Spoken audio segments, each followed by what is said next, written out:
तो हर तरफ से ये अच्छी खबर है कि हमारे यहाँ इसकी संक्रमण काफ़ी हद से कमी है और हम तो लोगों को रिकवरी रेट काफ़ी बढ़ गया है। अगर आप संस्थान के आंकड़े को देखें तो पिछले एक महीने में 850 मरीज़ हम लोगों ने भर्ती किया और 850 मरीज में 500 मरीज के आसपास ठीक होके गए और करीब 100-125 की डेथ हुई है। वायरस बीमारी में आदमी के इम्यून सिस्टम को बेटर करना है। इम्यून सिस्टम बेटर करने के लिए नॉर्मल दवाइयाँ यानी बी कॉम्प्लेक्स की दवाई है, विटामिन सी की दवाई है, जिंक है, ये सबसे ज़्यादा कारगर है। नमस्कार, न्यूज़ शो नेशन देख रहे हैं। मैं हूं आपके साथ वंदना। कोरोना का कहर लगातार जारी है। अगर बात बिहार की करें तो बिहार में भी संक्रमण तेजी से फैल रहे हैं। लॉकडाउन लगा दिया गया है, स्थिति में काफ़ी सुधार हुई है, लेकिन क्या अस्पताल की व्यवस्था है और क्या कुछ अस्पतालों में इसका अभी तक जो कोरोना जो संक्रमित हैं वो कितने, क्या कुछ उसका डिटेल्स है, हम सर से ही जानते हैं। हमारे साथ हैं IGIMS के अधीक्षक मनीष मंडल जी। सर, क्या लगता है कि स्थिति कब सामान्य होगी? देखिए, सेकेंड फेज़ तो अब डाउनहिल की तरफ बढ़ चुका है और इसमें जो संक्रमण की तेज़ी से फैलाव थी वो भी रुकी है और लॉकडाउन का असर दिखने लगा है। आप ग्राफ देखेंगे पिछले 5 दिन का या 7 दिन का बिहार में और ख़ास करके पटना में, तो वो 1000 के नीचे आ चुका है। यानी हर तरह से ये सफलता रही है। बीमारी पे रोक लगा है, वायरस पे रोक लगा है और वैक्सीनेशन का भी फ़ायदा लोगों को हो रहा है। तो हर तरफ से ये अच्छी खबर है कि हमारे यहाँ इसकी संक्रमण काफ़ी हद से कमी है और हमारी संसाधन भी बढ़ी है। पहले लोग ऑक्सीजन के लिए इधर उधर दौड़ते रहते थे, अब ऑक्सीजन का व्यवस्था भी सुचारू रूप से हर जगह, चाहे आप सरकारी लीजिए या प्राइवेट हॉस्पिटल लीजिए, हर जगह सुचारू रूप से ऑक्सीजन मिलने लगा है।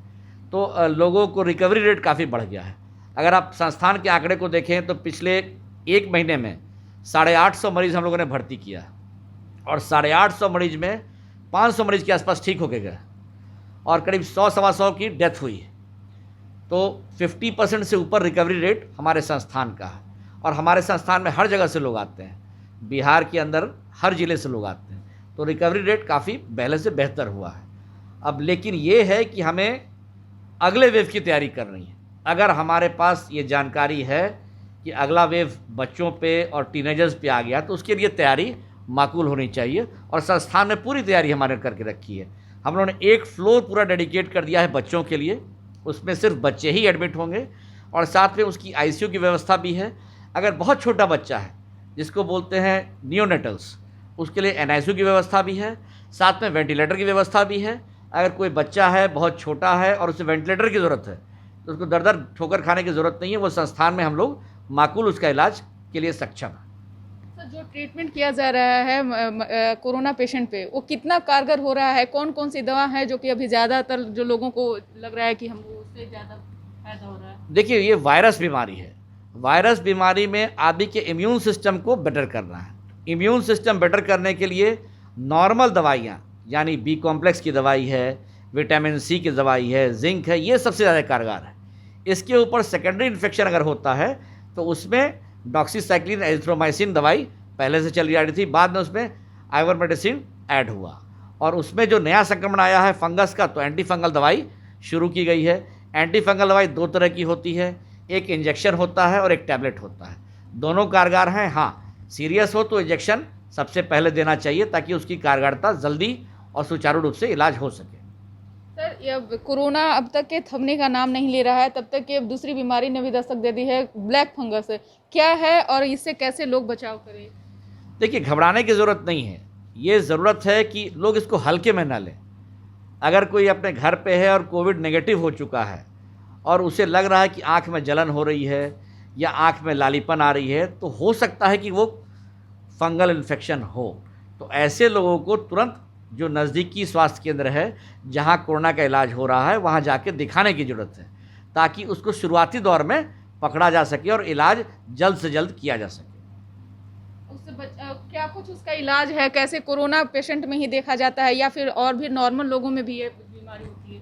नहीं, जनरली ये कोविड पॉजिटिव मरीजों में ही होती है या कोविड नेगेटिव हो गया हो पॉजिटिव होके और उसकी इम्यूनिटी कम हो और सफाई वो नहीं रखता हो, वैसे मरीजों में होती है फंगल इन्फेक्शन। तो इसमें इलाज माकूल उपलब्ध है, हर जगह लोग को पता है क्या इलाज है। हाँ, जागरूकता होनी चाहिए कि जल्द से जल्द वो स्वास्थ्य केंद्र पे जाके दिखा सके। यहाँ कितने ऐसे बेड हैं जो कोविड के हैं और कितने काला फंगस का जो है यहाँ पे बेड बनाया गया है। इसमें 2 कैटेगरी से हमने बांटा है, क्योंकि अभी ज़्यादातर कोविड पॉजिटिव मरीज आ रहे हैं जिनको साथ में ब्लैक फंगस भी है, तो उसके लिए 30 बेड हम लोगों ने रखा है। जो मरीज़ कोविड पॉजिटिव से नेगेटिव हो चुके हैं, साथ में उनको फंगल इन्फेक्शन है नेगेटिव होने के बाद, वैसे मरीजों की तादाद कम है, इसलिए फ़िलहाल वो उन्होंने 20 बेड उसमें रखा है। कितने अभी तक सही होकर के गए हैं सर ब्लैक फंगस से? पिछले 48 से 72 घंटे में 8 लोगों को हमने ऑपरेशन करके ठीक करके भेज दिया है। आपके माध्यम चैनल के माध्यम से मैं ये बताना चाहूँगा कि इसके लिए बहुत डरने की ज़रूरत नहीं है। एंडोस्कोपिक विधि द्वारा इसका ऑपरेशन उपलब्ध है, पूरी फ्री उपलब्धता है, किसी तरह का कोई पैसा यहाँ नहीं लिया जाता है, और ऐसे मरीज हमारे यहाँ आके दिखा सकते हैं, इलाज करा सकते हैं। ज़रूरी नहीं कि सब मरीज को भर्ती ही करना पड़े। तो लोग ये नहीं सोचे कि कोविड है या कोविड से ठीक हो गए हैं, फंगल बीमारी है तो तुरंत जाके भर्ती होना है। कोई जरूर नहीं भर्ती होने की। हो सकता है कि आपका ओपीडी बेसिस पे ही आप आएँ, दिखाएं, जांच कराएं और ऑपरेशन करा के घर भी जा सकते हैं। बहुत बहुत शुक्रिया सर। तो आप सुन रहे थे कि क्या कुछ कह रहे थे सुप्रिटेंडेंट IGIMS के मनीष मंडल ने। उन्होंने साफ तौर से बताया है कि क्या कुछ ब्लैक फंगस को लेकर के और क्या कुछ कोरोना को लेकर के व्यवस्था किया गया है। इस पर बस इतना ही। देखते रहिए न्यूज़4नेशन। नमस्कार।